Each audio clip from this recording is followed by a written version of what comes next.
नमस्कार, स्वागत है आप सभी का संसद टीवी पर। दिन भर की तमाम बड़ी और अहम खबरों के साथ मैं हूं आपके साथ दीक्षा कोहली। अगले आधे घंटे में होंगे देश दुनिया के अहम समाचार, राज्यवार खबरों और मौसम के हाल पर भी डालेंगे नजर। आइए शुरुआत करते हैं हेडलाइंस के साथ। जम्मू कश्मीर में बड़ा हादसा, अमरनाथ गुफा के पास बादल फटा। हादसे में कई लोगों के मारे जाने की आशंका, राहत और बचाव का काम जारी। जापान के पूर्व प्रधानमंत्री शिंजो आबे की गोली मारकर हत्या, घटनास्थल पर ही संदिग्ध हमलावर गिरफ्तार। राष्ट्रपति, उपराष्ट्रपति, प्रधानमंत्री समेत दुनिया भर के नेताओं ने जताया दुख। समावेशन के बिना वास्तविक आर्थिक विकास संभव नहीं, दिल्ली में अरुण जेटली स्मृति व्याख्यान में प्रधानमंत्री का संबोधन। सिंगापुर के मंत्री का वैश्विक चुनौतियों के समाधान के लिए बहुपक्षवाद का जोर।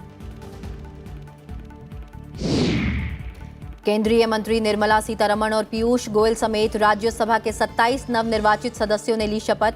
सभापति की सदस्यों से सदन की गरिमा बनाए रखने की अपील। और G20 के विदेश मंत्रियों की बाली में बैठक, खाद्य और ऊर्जा सुरक्षा समेत वर्तमान वैश्विक चुनौतियों पर मंथन। सम्मेलन से इतर विदेश मंत्री की रूस, अमेरिका, फ्रांस समेत कई देशों के समकक्षों के साथ द्विपक्षीय वार्ता।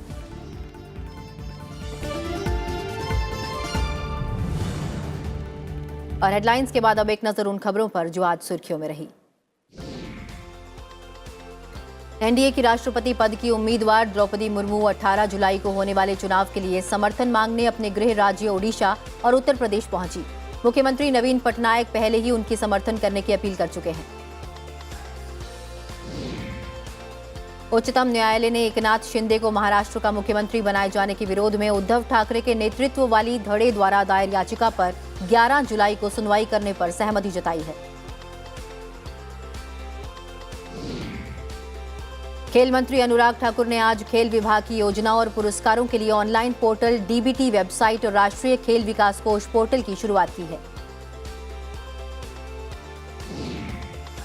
वित्त मंत्रालय ने अंतर्राष्ट्रीय उड़ानों का संचालन करने वाली घरेलू एयरलाइंस को तेल विपणन कंपनियों से विमान ईंधन यानी एटीएफ की खरीद पर 11% बुनियादी उत्पाद शुल्क से राहत दी है। जम्मू कश्मीर प्रशासनिक परिषद ने झेलम और उसकी सहायक नदियों के बाढ़ के प्रबंधन के लिए 1623 करोड़ रुपए की प्रशासनिक मंजूरी दी है। इसका उद्देश्य 6 जिलों में नदी से सटे बाढ़ संभावित क्षेत्रों की रक्षा करना है। देश में कोरोना संक्रमण के 18,815 नए मामले सामने आए हैं। उपचाराधीन रोगियों की तादाद 1,22,335 तक पहुंच गई है। भारतीय नौसेना का स्टील्थ फ्रिगेट आईएनएस तरकश लंबी दूरी की विदेशी तैनाती के तहत जिबूती में है, जहां उसने सूडान नौसेना के साथ समुद्री साझेदारी अभ्यास किया। भारतीय अमेरिकी सांसद रो खन्ना ने रूस से S-400 मिसाइल रक्षा प्रणाली की खरीद को लेकर भारत को दंडात्मक CAA-TSA प्रतिबंधों से छूट दिलाने के लिए अमेरिकी प्रतिनिधि सभा में एक संशोधन विधेयक पेश किया। यूरोपीय संघ और संयुक्त राष्ट्र के बीच पहली उच्च स्तरीय वार्ता में संबंधों को मजबूत बनाने पर जोर दिया गया। बैठक में यूक्रेन में जारी युद्ध के कारण वैश्विक खाद्य और ऊर्जा संकट पर चर्चा की गई। भारतीय फिल्म महोत्सव मेलबर्न का इस साल का संस्करण फिर से ऑफलाइन मोड में आयोजित होने जा रहा है, जिसमें दिग्गज क्रिकेटर कपिल देव मुख्य अतिथि होंगे। इस बार इसका आयोजन ऑनलाइन और ऑफलाइन दोनों माध्यमों से होगा।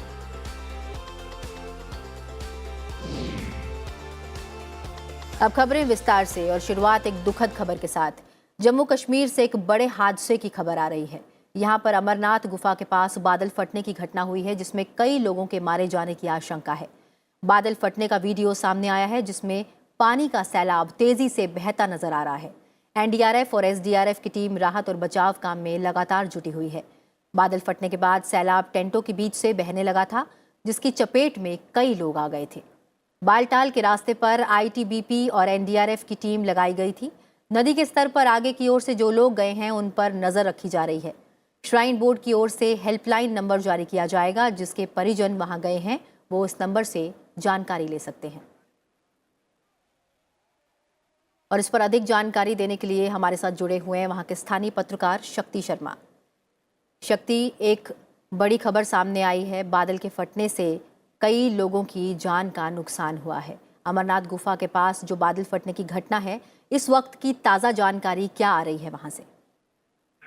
देखिए, ये बहुत ही दुखद समाचार है क्योंकि अमरनाथ यात्रा जो है वो हालांकि बड़े इंतजामात भी इसमें किए गए हैं और काफ़ी पिछले 2 दिनों से अगर मैं बात करूं तो बारिश जो है वो यहाँ पर काफ़ी हो रही है। और ये जो इलाका है, जो लोर अमरनाथ गुफा है जिसके साथ ये घटना हुई है, वहाँ भी तेज बारिश जो है वो सुबह की हो रही थी। तो अचानक जो है वो बादल फटने की घटना हुई और इस घटना में 2 लोगों की तो सरकारी तौर पर पुष्टि की गई है, लेकिन ऐसा बताया जी शक्ति, अगर मैं वहां पर तो जो लंगर हैं वहाँ पर जो यात्रियों के लिए लंगर लगाए जाते हैं, जी 3 लंगर जो है वो पूरी तरह से पानी में बह गए हैं। इस वक्त जो है वो वहाँ पर एसडीआरएफ और जम्मू कश्मीर पुलिस के साथ सेना की मदद भी ली जा रही है और हेलीकॉप्टर के माध्यम से भी लोगों को वहाँ पर राहत पहुँचाने का प्रयास जो है वो किया जा रहा है। हालांकि ये इलाका बहुत ही कठिन है क्योंकि पूरी तरह से पहाड़ी इलाका है और काफी हाइट पे है, जिस पर वहाँ पर राहत पहुँचाने में मुश्किलें जरूर आ रही हैं। लेकिन फिर भी जो आईटीबीपी के हमारे जवान हैं, जम्मू कश्मीर पुलिस के जो जवान हैं, सेना के जवान हैं, ये तमाम जो हैं वो पूरी तरह से जुटे हुए हैं और प्रशासनिक अधिकारी जो हैं वो इस पर पूरी तरह से नजर रखे हुए हैं। और जो लोग लापता हुए हैं, ऐसा बताया जा रहा है, कुछ लोग वहां पर अभी भी लापता हैं, उनकी तलाश जो है वो जारी है। हालांकि इस वक्त जो है वो बारिश वहां पर रुक गई है और बारिश रुकने से काफी सहयोग हो रहा है। वहाँ जो लोग इस रेस्क्यू में लगे हुए हैं उनको सहयोग मिल रहा है और वो इस पूरे रेस्क्यू को कब तक कामयाब बनाते हैं ये देखना भी बाकी है। लेकिन इस वक्त जो है कि बारिश रुकी हुई है और हेलीकॉप्टर के माध्यम से भी इस पूरे रेस्क्यू को चलाया जा रहा है। वहाँ पर हेलीकॉप्टर की मदद जो है वो भी ली जा रही है। जी जी, इस तमाम जानकारी के लिए बहुत बहुत शुक्रिया शक्ति जी। तो गुफा के पास जैसी हमें सूचना मिली है, लगभग 5:30 बजे के आसपास काफ़ी तेज़ बारिश हो रही थी काफ़ी देर से, और वहाँ पर पहाड़ के बगल में जो गुफा है उसी के ऊपर से अचानक से तेज पानी आने लगा और नाले का बहाव धीरे धीरे तेज होने लगा। जो हमारे सिस्टर एजेंसीज हैं, आईटीबीपी है, बाकी सारी एजेंसीज, हमने तुरंत अलर्ट किया। पिछले साल भी वहाँ पर एक ऐसी घटना हुई थी जिसमें काफ़ी क्लाउड बस्ट के बाद तबाही जैसी स्थिति पैदा हुई थी, तो इस बार पहले से हम लोग अलर्ट थे। बढ़ते हैं अगली खबर की ओर। जापान के पूर्व प्रधानमंत्री शिंजो आबे की गोली मारकर हत्या कर दी गई। जापान के मीडिया एनएचके वर्ल्ड ने पूर्व प्रधानमंत्री शिंजो आबे निधन की पुष्टि कर दी है। प्रधानमंत्री, उपराष्ट्रपति, प्रधानमंत्री, लोकसभा अध्यक्ष, राज्यसभा के उपसभापति समेत दुनिया भर के नेताओं ने उनकी हत्या पर दुख जताया है। शिंजो आबे पर देश के पश्चिमी हिस्से नारा में तब हमला हुआ जब वो एक सड़क पर भाषण दे रहे थे। आबे को विमान से अस्पताल ले जाया गया, लेकिन उनकी सांस नहीं चल रही थी और उनकी हृदय गति रुक गई थी। अस्पताल में बाद में उन्हें मृत घोषित कर दिया गया। पुलिस ने घटनास्थल पर ही संदिग्ध हमलावर को गिरफ्तार कर लिया। घटना के बाद प्रधानमंत्री फुमियो किशिदा और उनके कैबिनेट मंत्री देश भर में अन्य प्रचार अभियानों को बीच में रोककर टोक्यो लौट आए। किशिदा ने इस हमले को कायराना और बर्बर बताया और कहा कि चुनावी अभियान के दौरान हुआ यह अपराध पूरी तरह अक्षम्य है। विपक्षी दलों के नेताओं ने हमले की निंदा करते हुए इसे जापान के लोकतंत्र के लिए चुनौती बताया। वहीं प्रधानमंत्री नरेंद्र मोदी ने जापान के पूर्व प्रधानमंत्री की हत्या पर गहरा दुख जताया है। उन्होंने अपने ट्वीट पर कहा है कि शिंजो आबे पर हुए हमले से स्तब्ध हैं। उनकी संवेदनाएं और प्रार्थनाएं आबे के परिवार और जापान के लोगों के साथ हैं। मेरे घनिष्ठ मित्र और जापान के पूर्व प्रधानमंत्री श्री शिंजो आबे अब हमारे बीच नहीं रहे हैं। आबा जी मेरे तो साथी थे ही, वो भारत के भी उतने ही विश्वसनीय दोस्त थे। सरकार ने जापान के पूर्व प्रधानमंत्री शिंजो आबे के सम्मान में एक दिन के राष्ट्रीय शोक की घोषणा की है। इस दौरान शनिवार को देश में उन सभी इमारतों पर तिरंगा आधा झुका रहेगा जहां इसे नियमित रूप से फहराया जाता है। इंडोनेशिया के बाली में G20 देशों के विदेश मंत्रियों की बैठक में यूक्रेन संकट को लेकर एकजुट होने और युद्ध खत्म करने की अपील की गई।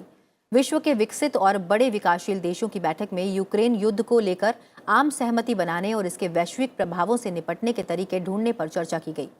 इंडोनेशिया के विदेश मंत्री रेंटो मार्सुदी ने G20 विदेश मंत्रियों के समूह से धरती की खातिर मतभेद खत्म करने की अपील की, जो कोरोना वायरस से लेकर जलवायु परिवर्तन तक और यूक्रेन संकट जैसी चुनौतियों की वजह से उत्पन्न हुआ है। उन्होंने इस बात का जिक्र किया कि गरीब और विकासशील देश अब ईंधन और अनाज की कमी का सामना कर रहे हैं। सम्मेलन में बहुपक्षवाद बहाल करने और वैश्विक नियम आधारित व्यवस्था के महत्व पर चर्चा हुई। G20 समूह की तरफ से जारी एक संयुक्त बयान में आतंकवाद, अपराध, जलवायु और आर्थिक मुद्दों पर जोर दिया गया है। एस जयशंकर G20 समूह के विदेश मंत्रियों की बैठक में हिस्सा लेने के लिए इंडोनेशिया से बाली में हैं। सम्मेलन से इतर उन्होंने रूस, अमेरिका, फ्रांस, नीदरलैंड, दक्षिण कोरिया के विदेश मंत्रियों के साथ द्विपक्षीय बातचीत की, जिनमें आपसी सहयोग बढ़ाने पर जोर दिया गया। विदेश मंत्री एस जयशंकर ने बाली में अमेरिकी विदेश मंत्री एंटनी ब्लिंकन से मुलाकात की और विविध चुनौतियों को लेकर बेहतर समझ और खुलेपन के साथ चर्चा की। एस जयशंकर और ब्लिंकन की बैठक में यूक्रेन का मुद्दा भी उठा। विदेश मंत्री एस जयशंकर ने फ्रांस की विदेश मंत्री कैथरीन कोलोना के साथ मुलाकात की।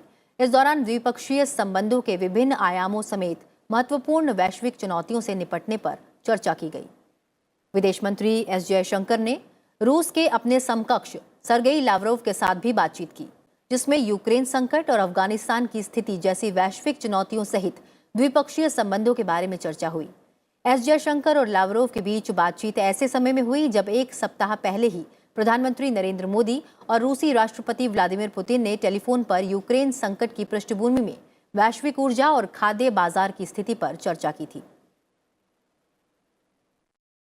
राज्यसभा के 27 नवनिर्वाचित सदस्यों ने आज शपथ ली। राज्यसभा सभापति एम वेंकैया नायडू ने उन्हें शपथ दिलाई।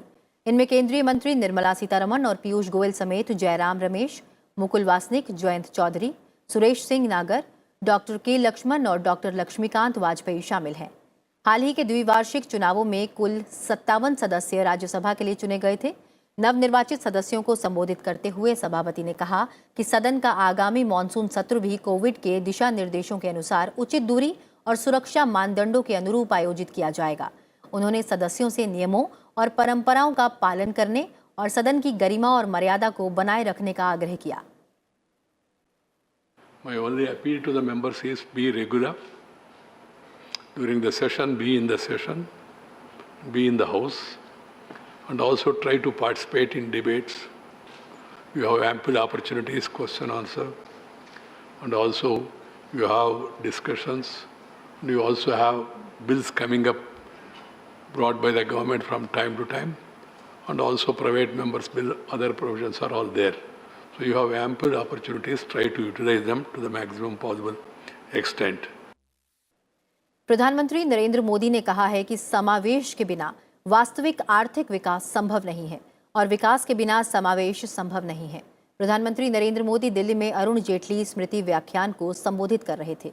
भारत में सभी क्षेत्रों में विकास और सुधार का जिक्र करते हुए उन्होंने कहा कि पिछले 8 वर्षों में 9 करोड़ मुफ्त रसोई गैस कनेक्शन दिए गए, 10 करोड़ शौचालय बने और 45 करोड़ बैंक खाते खोले गए।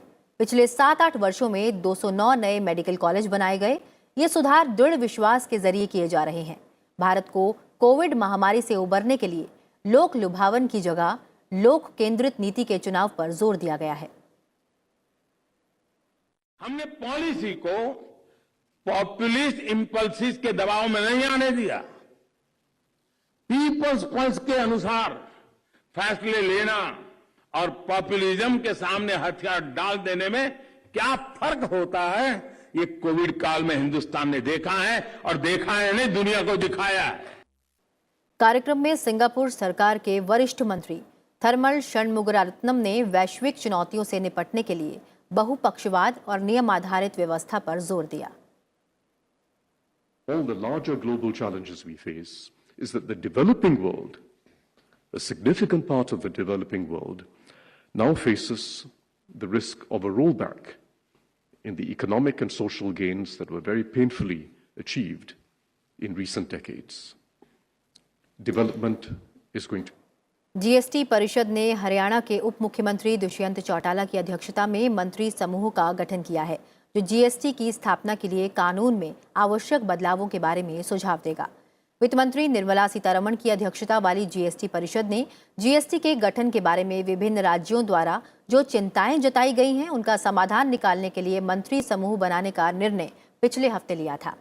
जीओम के नियम एवं शर्तों के मुताबिक समिति जीएसटी अधिनियम में आवश्यक संशोधन की सिफारिश करेगी। 6 सदस्यीय समूह यह भी सुनिश्चित करेगा कि सभी संशोधन न्यायाधिकरण की स्थापना से संबंधित विभिन्न अदालती फैसलों के अनुरूप हों। मंत्री समूह 31 जुलाई तक परिषद को अपनी रिपोर्ट सौंप देगा।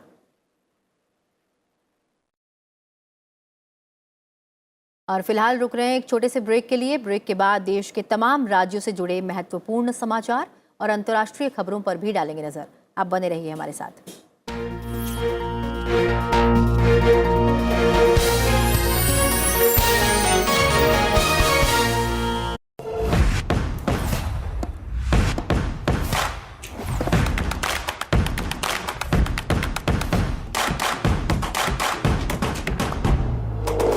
Why did India join the Commonwealth in 1949? And how did India's joining it transform the organization? There are certain geopolitical issues where India finds a challenge from certain other P5 countries to deal with, and probably Commonwealth doesn't have those challenges here. The question of perception of Commonwealth as an organization that brings value to the table and resources.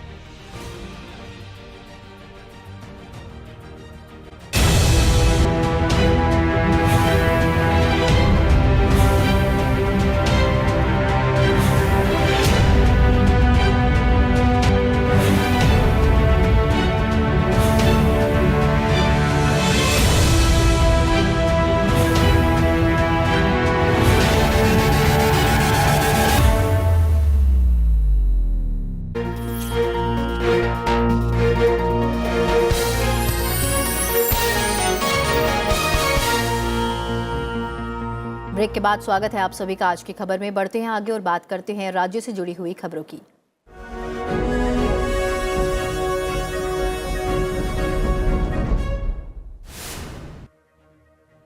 Tripura के मुख्यमंत्री माणिक साहा ने आज विधानसभा परिसर में एक सादे समारोह में विधानसभा सदस्य के तौर पर शपथ ली। साहा हाल ही में टाउन बोर्डोवाली विधानसभा क्षेत्र के लिए उपचुनाव में विजयी हुए थे। उत्तर प्रदेश के मुख्यमंत्री योगी आदित्यनाथ ने लखनऊ में पार्टी नेताओं और कार्यकर्ताओं के साथ संगठनात्मक बैठक की। मुख्यमंत्री ने कार्यकर्ताओं को जनता के बीच जाकर योजनाओं और उपलब्धियों को बताने का निर्देश दिया। उत्तराखंड के मुख्यमंत्री पुष्कर सिंह धामी ने मेक इन इंडिया पहल के तहत रुड़की में स्थापित ड्रोन निर्माण इकाई का शुभारंभ किया। उन्होंने कहा कि ड्रोन तकनीक में भारत को नंबर 1 बनाने का काम तेजी से हो रहा है।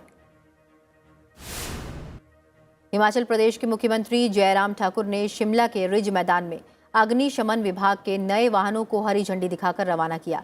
उन्होंने नए वाहनों का निरीक्षण भी किया। गुजरात के मुख्यमंत्री भूपेंद्र पटेल ने 36वें राष्ट्रीय खेल 27 सितंबर से 10 अक्टूबर के बीच कराने की घोषणा की है। इसका आयोजन गुजरात के 6 शहरों अहमदाबाद, गांधीनगर, सूरत, वडोदरा, राजकोट और भावनगर में होगा। आंध्र प्रदेश के मुख्यमंत्री वाईएस जगनमोहन रेड्डी की मां विजयम्मा ने बेटी का समर्थन करने के लिए वाईएसआरसी के मानद अध्यक्ष पद से इस्तीफा दे दिया है। उनकी बेटी ने तेलंगाना में एक नई पार्टी बनाई है। कांग्रेस के पूर्व अध्यक्ष राहुल गांधी ने एम्स में जाकर आरजेडी अध्यक्ष लालू प्रसाद यादव से मुलाकात की और उनके स्वास्थ्य की जानकारी दी। फिलहाल उनकी हालत बेहतर है। प्रवर्तन निदेशालय ने धन शोधन मामले की जांच के सिलसिले में झारखंड के मुख्यमंत्री हेमंत सोरेन की राजनीतिक प्रतिनिधि पंकज मिश्रा और उनसे जुड़े लोगों की 18 ठिकानों पर छापेमारी की। मामला राज्य में टोल प्लाजा निविदाओं के आवंटन में कथित अनियमितताओं से संबंधित है। प्रधानमंत्री नरेंद्र मोदी के 12 जुलाई को प्रस्तावित देवघर दौरे के दौरान ड्यूटी पर तैनात झारखंड सरकार के अधिकारियों और कर्मचारियों को कोविड-19 रोधी टीके की एहतियाती खुराक लगाई गई। यहां पिछले 24 घंटे में 11 नए मामले सामने आए हैं। भारतीय सेना अग्निपथ योजना के अंतर्गत सैनिकों की भर्ती रैलियां अगले महीने से शुरू करेगी। सेना द्वारा जारी जोनवार कार्यक्रम के अनुसार भर्ती रैलियां 12 अगस्त से शुरू होंगी और दिसंबर तक चलेंगी। सुप्रीम कोर्ट ने ऑल्ट न्यूज के सह संस्थापक मोहम्मद जुबैर को उत्तर प्रदेश के सीतापुर में दर्ज मामले में अंतरिम जमानत दे दी है। इस मामले में यूपी पुलिस को नोटिस भी जारी किया गया है। जम्मू कश्मीर के कुपवाड़ा जिले में नियंत्रण रेखा पर सुरक्षा बलों ने घुसपैठ की कोशिश को नाकाम कर दिया। सुरक्षा बलों की कार्रवाई में एक आतंकवादी मारा गया जबकि एक जवान शहीद हो गया। मणिपुर में नोनी जिले के तुपुल में पिछले हफ्ते रेलवे के एक निर्माण स्थल पर हुए भूस्खलन में मृतकों की संख्या बढ़कर 49 हो गई है। फिलहाल 12 लोग लापता हैं और उनकी तलाश जारी है। उत्तराखंड के नैनीताल जिले के रामनगर में बारिश से उफनाई ढेला नदी में एक कार के बह जाने से उसमें सवार पंजाब के 9 पर्यटक डूब गए। मरने वालों में 3 महिलाएं भी शामिल हैं। जम्मू श्रीनगर राष्ट्रीय राजमार्ग को एक तरफ से यातायात के लिए खोल दिया गया है। भारी बारिश के बाद कई स्थानों पर भूस्खलन होने के कारण इसे बंद करना पड़ा था।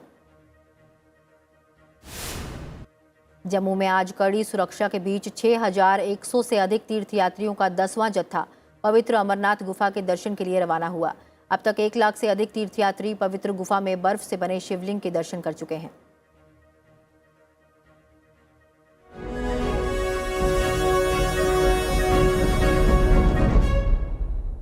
अब कुछ और अहम खबरों पर नजर डालते हैं।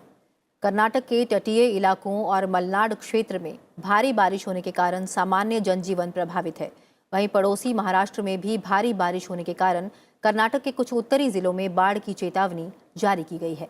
महाराष्ट्र में भारी बारिश के कारण वहां से कृष्णा नदी और उसकी सहायक नदियों में पानी छोड़ा गया है, जिससे कृष्णा घाटी में कई इलाके जलमग्न हो गए हैं। हालात को देखते हुए बागलकोट और बेलगावी में जिला प्रशासन हाई अलर्ट पर है और सभी एहतियाती कदम उठाने के निर्देश दिए गए हैं। कर्नाटक के तटीय और मलनाड जिले में भारी बारिश से हालात बदतर हो गए हैं। कोडागू और दक्षिण कन्नड़ जिले के पहाड़ी इलाकों में भूस्खलन की घटनाओं के बाद स्कूलों और कॉलेजों को बंद कर दिया गया है। भारी बारिश के कारण कोपल में स्थित तुंगभद्रा जलाशय में जलस्तर खतरे के निशान पर पहुंच गया है, जिसके बाद निचले इलाकों के लिए अलर्ट जारी किया गया है। केरल में पिछले 3 दिनों से हो रही भारी बारिश की वजह से हालात बिगड़ते ही जा रहे हैं। भारी बारिश के बाद कन्नूर और कासरगोड में शिक्षण संस्थानों को बंद कर दिया गया है। पिछले 3 दिनों से लगातार हो रही बारिश की वजह से नदियां उफान पर हैं। वहीं जलाशय चेतावनी स्तर को पार कर गए हैं, जिससे कई निचले इलाके जलमग्न हो गए हैं। ऐसे में लोगों को सतर्कता बरतने के लिए कहा गया है। कई इलाकों में यातायात को रोक दिया गया है। मौसम विभाग ने 12 जिलों के लिए येलो अलर्ट जारी किया है। दक्षिण गुजरात और सौराष्ट्र क्षेत्र के कुछ हिस्सों में भारी बारिश से जनजीवन अस्त व्यस्त हो गया है। आणंद और सूरत जिलों के कई इलाके जलमग्न हो गए हैं। गुजरात में लगातार हो रही बारिश से कई इलाके डूब गए हैं। यहाँ औसत वर्षा से करीब 20% ज्यादा बारिश हुई है, जिससे कई इलाकों में हाल बेहाल है। मौसम विभाग के मुताबिक अगले 3 दिनों में राज्य के अधिकांश स्थानों में हल्की से मध्यम बारिश और गरज के साथ बौछारें पड़ने की संभावना है। और अब खबरें अंतर्राष्ट्रीय जगत से।